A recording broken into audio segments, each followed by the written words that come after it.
Hello guys, welcome to my mini blog. अनि आज चाहिँ हामी चाहिँ बनबाटिका जाने भनेर चाहिँ हिँडेको थियौँ। अनि यता बुटोलतिर लास्टै गर्मी थियो अनि हामी त्यही भएर छाता ओर्दै हिँडिरहेको थियौँ।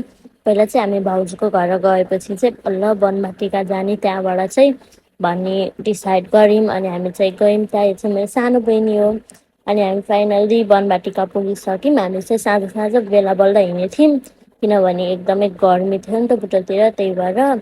अनि यता चाहिँ एकदम राम्रो राम्रो बनाएको रहेछ, नयाँ नयाँ। म धेरै भयो थियो नगएको त्यतातिर चाहिँ। पहिला चाहिँ हामी यता मूर्तिहरू भएको यो एनिमलहरूको उस भएकोतिर गयौँ हामी, नानीहरूलाई त्यता लिएर गयौँ। अनि हामी चाहिँ टोय सेक्सनतिर चाहिँ लिएर गयौँ उनीहरूलाई खेलाउनको लागि चाहिँ। अनि हामीले यता मिकी माउस खेलायौँ उनीहरूलाई चाहिँ। उनीहरू एकदमै रमाएका थिए। अनि आज चाहिँ धेरैजना चाहिँ हुनुहुन्थेन बनबाटिकातिर चाहिँ।